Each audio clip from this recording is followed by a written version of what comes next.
In the late 1800s and early 1900s, criminals often broke the law in the Kansas plains. But some did it for good reasons, and others for evil.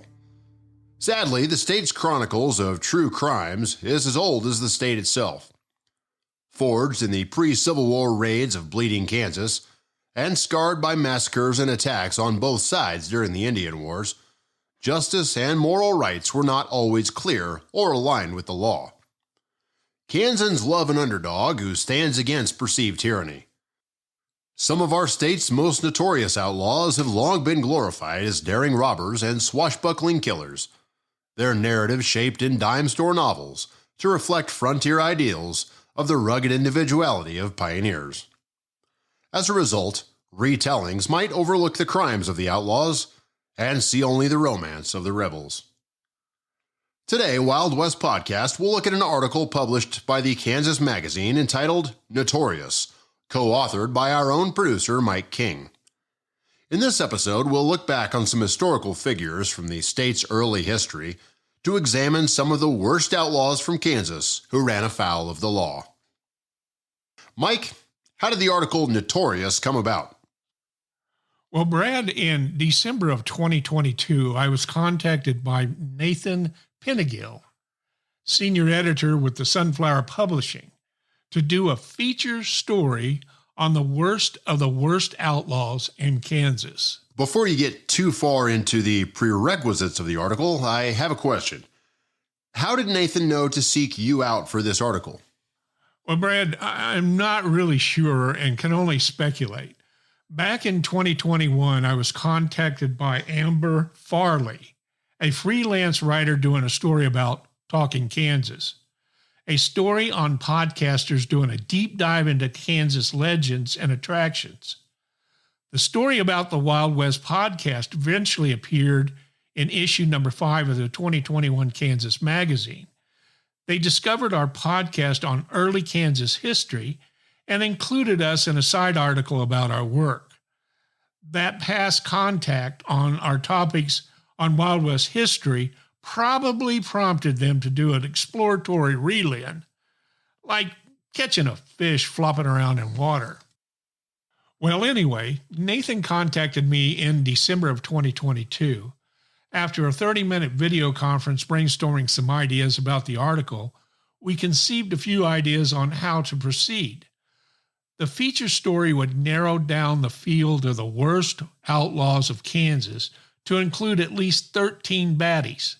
The list would be ranked chronologically, including a short bio that a designer could use to make infographics such as a manner of death, type of crime, loner, or gang member or killer status. Kind of like a baseball card featuring individual statistics. Then the idea of creating an outlaw bracket surfaced, as seen in a Final Four college playoff bracket. It was then agreed that an extensively annotated March Madness basketball-style bracket with a listing of 13 or more Kansas outlaws would be created. The bracket would demonstrate Kansas outlaws going head-to-head with an analysis of who wins the worst of the worst matchup in each round and why. So, knowing that the outlaws of Kansas didn't fit a specific mold, and many outlaws started out as low-paying jobs as lawmen, many needed second jobs to survive. As a result, it was not unusual for outlaws to put on a badge, nor for admired law enforcement officers to stray across the line and thus considerably raise their standard of living. How did you determine your rank order by differentiating between lawman and outlaw? Brad, you are right. This ranking was a difficult task, so I devised a scoring grid to determine their placement on the worst of the worst brackets. The qualifiers were judged on baddie points. Outlaws who disturbed the peace, rustled cattle, or committed robbery scored 1 point. A gunfighter got 2 baddie points, and a confirmed killer got 3 points. If they fought on the side of the law and then betrayed the badge, they also got 3 points. So the list began as I researched each individual outlaw and the number of times they committed a crime during their tenure as a Kansas outlaw. It took about 2 weeks to do a deep dive at the Kansas Heritage Center Library in Dodge City. So who were some of the outlaws on the list? Brad, I only listed 8 because some of the noted outlaws needed more scoring points to make the finals. These outlaws included Henry Brown, William L. Billy Brooks, Luke Short, Robert Reddick Dalton, Jim Curry, Texas Billy Thompson, Dirty Dave Rudabaugh, and Mysterious Dave Mather, among a few others. I can predict your next question, though, Brad. Who won out on being the worst of the baddies in the bracket? So let's do this. I would like for you to take the next question. Look at the list. Give us your top 2 picks from at least 2 of the worst outlaws and tell us why you selected them as in chronological order. In other words, who would be your first and who would be the baddest of the bad? Well, Mike, in that order, I'm going to say my picks would be Jim Curry and Henry Brown. So Brad, what you're telling me is Jim Curry is first and then Henry Brown is second.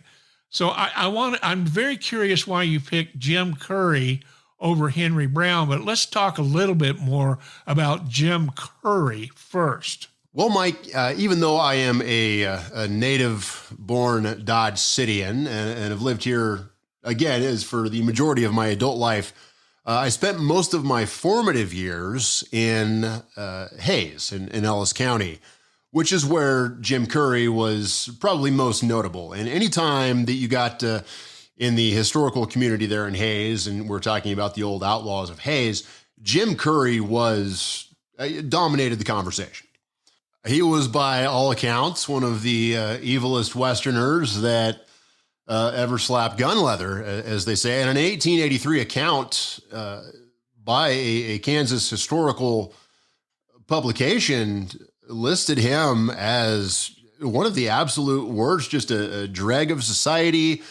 I can't remember the exact verbiage that they used, but very uncharitable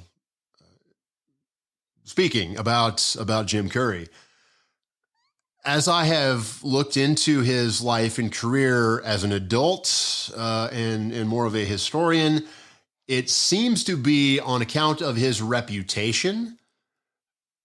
Jim was blamed for a lot of crimes, even murders, other things that he may not have actually committed. So there's very little, in fact, that we can pin down actually to Jim Curry. And probably the greatest, the funnest story, I guess if you can call it that, of Jim's career didn't even happen in Kansas. It was that event in Texas where he wound up in a shooting scrape with a couple of actors, one of whom was Maurice Barrymore, who he actually shot in a saloon in Texas. Maurice Barrymore, the father of John, Lionel, and Ethel, which would make him the great-grandfather of Drew Barrymore. So luckily, Barrymore survived for the Barrymore acting legacy, but say if the greatest event of his outlaw career didn't even happen in Kansas, I don't think we can really qualify Jim as among the worst of the Kansas outlaws. Brad, besides being somewhat evil and a evil character, can you tell us a little bit more about Jim Curry's background? Did he have a profession? Did he work? Did he fight in the Civil War? Tell us a little bit about his family life. Anything extra that would kind of give us an idea about how his personality went to the evil side during his time as an outlaw. Yes, Mike. He was an early immigrant or an immigrant to the United States at an early age. I'll say it that way, 8 or 9 years old when he arrived in New York, eventually made his way west, enlisted in the Army at the outbreak of the Civil War.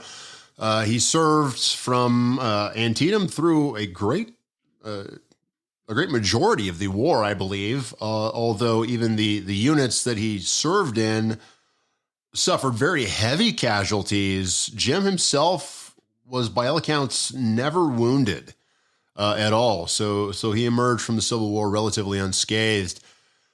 And I say relatively because as he drifted west, then further after the war, becoming involved in the railroad.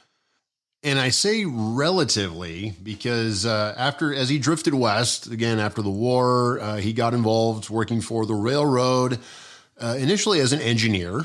At one point, he allegedly, and again, I say allegedly, shot up to, or as many as 4 other men on his route, on his engine. And supposedly carried the scalp of a Kiowa Indian that he had supposedly killed. Supposedly that the Kiowa was the first civilian murder that he had, or killing, I'll say, that he'd done after the war. Also involved for at least a brief time, I believe, as a railroad detective. Which is what took him down to Texas. He was involved in breaking up the Sam Bass gang down there. And in Hayes, I believe even if you tour downtown Hayes today, you get to the site of Tommy Drum's Saloon. Listed on the historical plaque there that's outside the site of what was the building in its heyday. Jim Curry is the only official name listed on that marker, just because he was known to frequent Tommy Drum's, which was Tommy Drum was kind of the Chalkley Beeson of Dodge City. Tommy Drum's place was kind of the Long Branch of Hayes. I'll say that it was where everybody went. Anybody who was anybody sooner or later showed up at Tommy Drum's. Which is also sort of how Jim Curry's reputation sort of exploded there in Ellis County, because he was always there, so everyone was familiar with him. And during those years through Ellis County Hayes and afterwards, he does seem to have suffered severe alcoholism, which I think makes him a ripe case for shell shock, PTSD, whatever you'd want to call it in the 1860s, 1870s. He was drunk in most of the events, escapades that we either know for a fact or suspect him being involved in. Certainly he was drunk in the Maurice Barrymore incident. So that his drunkenness, I'm sure, also contributed to his reputation as a unsavory character. So, Brad, Jim Curry is one of your batty guys, but and he sounds pretty evil, actually. I mean, he sounds like a very, very bad character, but you still picked Henry Brown as your second choice. So why is Henry Brown even more desperate outlaw Jim Curry? Well, Mike, in answer to that question, I'm going to use your own scoring system as an answer. The lawman who betrayed the badge makes him a very, I would say his last moments, is one of the most loathsome characters of early Kansas. It started out like many others, involved in the Lincoln County War, a contemporary of Kid Curry, Billy the Kid, that group down there. As many others, of course, Dave Rudabaugh, another Kansan on the Kansas outlaw on your list, kind of got his start down there. After the events of Lincoln County kind of tamed down, like many others in that group, Henry Brown did wind up in Kansas, became a cattleman for a brief time, and also initially the assistant marshal and eventually the marshal of Caldwell, Kansas, a rip-roaring cow town in the early trail driving days, and served with a great deal of repute by all accounts. was very well thought of by the citizens of Caldwell, until eventually he made the decision to convince the mayor of Caldwell that he needed to head down to Medicine Lodge under some sort of a story that he'd concocted for, of course, business reasons, something he had to go check out down there. And Brown, along with 3 or 4 other men, decided that they were going to rob the Medicine Lodge bank. Now, Brad, one of the things that may have prompted him to go to Medicine Lodge to rob that bank was that he got married. And he married a lady who was very demanding of, she wanted things. She wanted jewelry. She wanted fine things, houses, that kind of thing. So his motivation may have been, when he went to Medicine Lodge, to find some luxuries that he could provide for his new wife. Mike, you're absolutely correct. His wife was a reasonably wealthy socialite, college educated. She did have a degree, which was a rarity for anyone in this part of the world at that time, especially for a woman. So she was used to some of the finer things, demanded the finer things, and as in a song from a Disney movie that I remember once, he bought her trinkets that sailors can't afford. And so, yes, I believe that probably was a bit of the motivation for robbing the Medicine Lodge bank. Needless to say, the mayor agreed to allowing him to head down on the excursion. It was a failed bank robbery, absolutely miserable failure. The men were arrested, locked up, and in what should be a Western movie, the typical quintessential lynch mob scenario. The lynch mob stormed the jail late in the evening. One of the smaller men had actually slipped out of their handcuffs. They were preparing to make their escape as the lynch mob entered. Henry Brown was the first to cut and run. As the door opened, the lynch mob were about to enter. He just shotgunned out of that building right through the crowd, planning to make his escape. Didn't get very far before he was almost quite literally cut in half by a shotgun blast. His lawman career ended badly. His outlaw career ended possibly even worse. But just because of that one scenario, I would rank him among the worst of Kansas outlaws. So with all that said, how did I do? Did I get any of them correct? My best answer, Brad, is for anyone who wants to know to go out and read the featured article Notorious in the 2023 fall edition of the Kansas Magazine, or follow us on our upcoming Kansas Outlaws and Lawmen series. But before closing, I want to mention that Notorious is a 2-part article, the bad ones and the good ones, like the good, the bad, and the unmentioned ugly. Part 2 is authored by Dr. Patricia Ackerman of Kansas State University, who served as coordinator for the Faculty Resource Center and graduate program. She is noted for her freelance writing abilities and maintains membership with a Room of Her Writing consortium, the Hedgebrook Foundation, and Women Writing the West.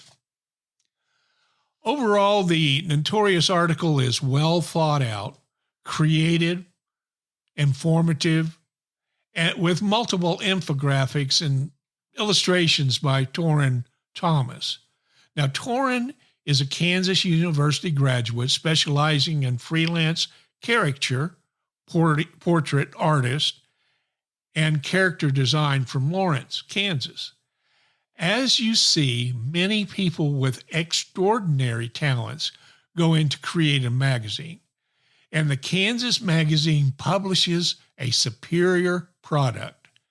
Additional features in the Notorious issue include articles from murder mystery diners, Kansas speakeasies, the Leavenworth U.S. Penitentiary, and, of course, food crimes. That's it for now. Remember to check out our Wild West podcast shows on iTunes Podcast or wildwestpodcast.buzzsprout.com. You can also catch us on Facebook at facebook.com/Wild West Podcast or on our YouTube channel at Wild West Podcast Mike King YouTube. So make sure you subscribe to our shows listed at the end of the description text of this podcast to receive notifications on all new episodes. Additionally, if you're interested in purchasing a subscription to Kansas Magazine, go to www.kansasmag.com or follow the link provided in the description section of this podcast. Thanks for listening to our podcast.